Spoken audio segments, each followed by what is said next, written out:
Hi everybody, welcome to Eye2Eye Gurukul. Today we are going to discuss about the crystalline lens, the anatomical structure of crystalline lens. In the previous sessions I have covered different parts of the human eye and their functions. So after that I covered 2-3 sessions on the different parts of the eye. Now today we are mainly focusing on the crystalline lens structure.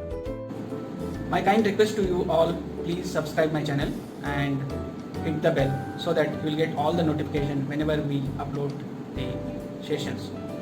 So let me proceed with the topic today's, that is crystalline lens. Let me start with the topic. Before going to start, I have a few questions, so let me discuss with you. So can you mention the common eye surgery that is done in any eye hospital? The expected answer, that is yes, the cataract surgery. Now the second question, which part of the eye gets cataract? The expected answer is the lens. And the next one, where the lens is located?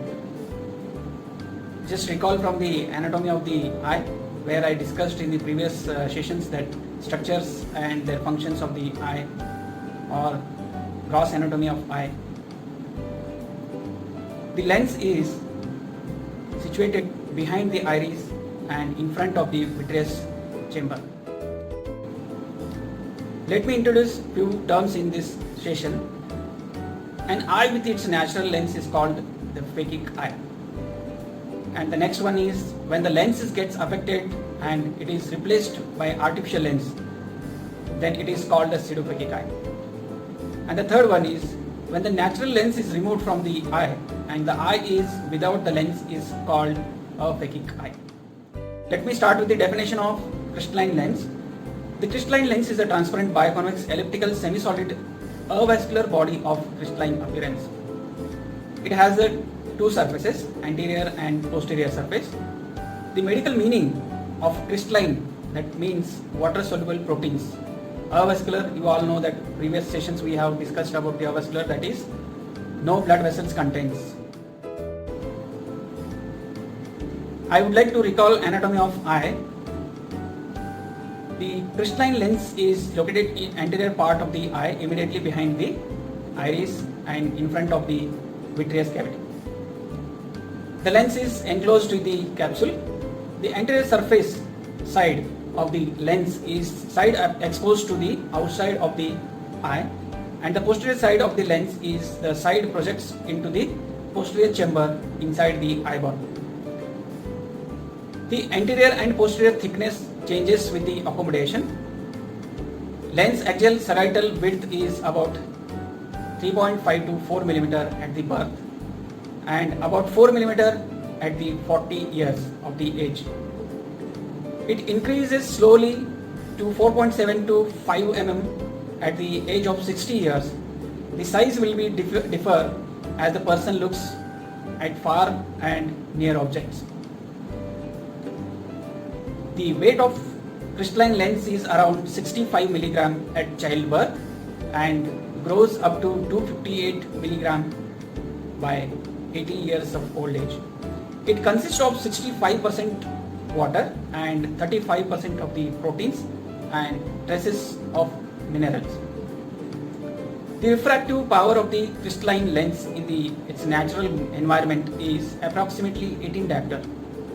That is approximately 1/3 of the eye total power of the eye, that is 60 diopter. The refractive index of the lens is 1.39, which is slightly more than the aqueous and the vitreous, that is 1.33.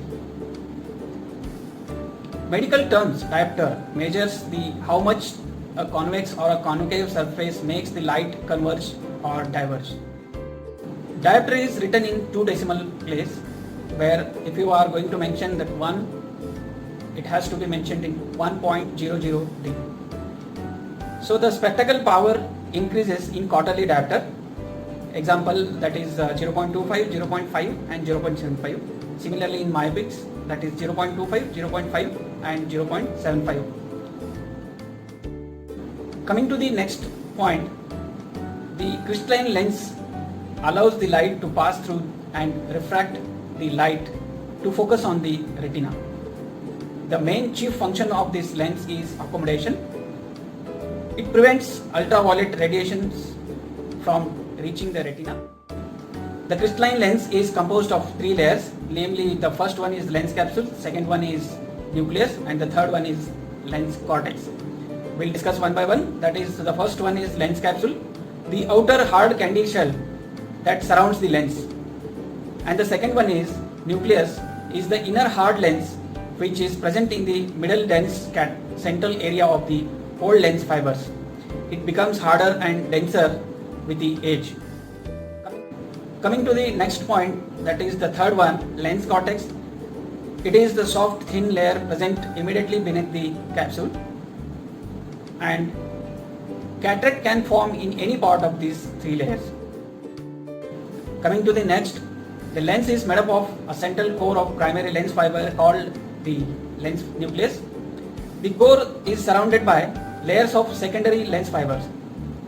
The concentric arrangement of the lens fibers, one of the reason of the lens transparency. Water is present in and around all the fibers. So we'll be discussing about the next part, that is the lens fiber and the lens cortex. The area made up of the secondary lens fibers is called the lens cortex. The lens fibers are laid down in concentric layers. The outermost lies in the cortex of the lens and the innermost in the core of the nucleus. The lens fibers are spindle in shaped cell which arc over the lens in concentric layers from the front to the back. Coming to the next, that is lens sutures. The structure of anterior and posterior poles of the lens where fiber cell grow from opposite side of the lens.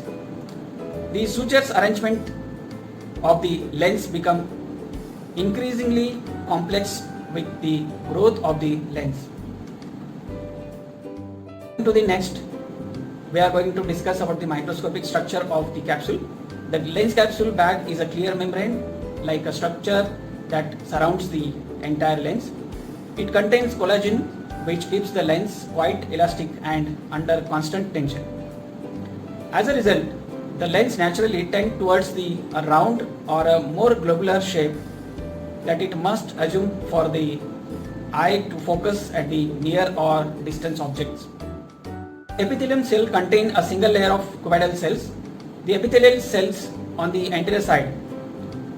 These cells become cuboidal cell shape at the equator, which gradually finally gets converted into lens fiber. There are about 5 lakh cells in the adult lens. The posterior epithelium of the embryonic lens is involved in the formation of the primary lens fiber, which occupies the center of the nucleus. Coming to the functions of capsule, the anterior part of the capsule acts like a pump to distribute fluid ions and glucose. Also, the cuboidal cells later becomes primary lens fiber at the posterior part of the capsule. Coming to the next point, that is the nutrients of the crystalline lens. The lens has no blood vessels, but it receives nourishment from the aqueous fluid. Aqueous fluid, it provides nourishment to the lens and carries away its waste products. Coming to the next, here I would like to recall the anatomy of the eye. Just recall the functions of the ciliary muscles. I have a question. Which part of the eye contains jonules of the gene? The expected answer is the ciliary muscles produce the jonules to hold the lens in place and helps the lens to become flat or round to see the far and near objects. The jonules are also called as the suspensory ligaments. We'll discuss about the accommodation.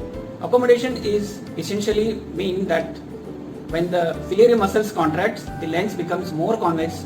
Generally, the improvement for the closer objects. When it relaxes, it flattens the lens, generally improving for the focus of the far objects. The ciliary muscles produces and maintains the lens jonules. The jonules holds the lens in place. Next point, that is lens transparency. There is continuous transportation of nutrients into and out of the lens. Lens function and transparency is dependent on the supply of appropriate nutrient to its various structures. Metabolic needs of an adult lens are met by the aqueous and vitreous. The lens long protein fibers. In the lens, long protein fibers are closely packed and parallel. Arrangement keeps the lens transparent. The transparency is dependent on the highly organized structure of the lens fiber and dense packing of the crystallines. So thank you guys. I hope you enjoyed this session. Please don't forget to subscribe my channel, and in the next sessions I would like to start with the uvea topic. It consists of 3 parts. We'll start by one. Anteriorly iris, and the middle one is the ciliary body, and the posterior one is choroid. We'll go through one by one. The next topic will be uvea and iris. Thank you.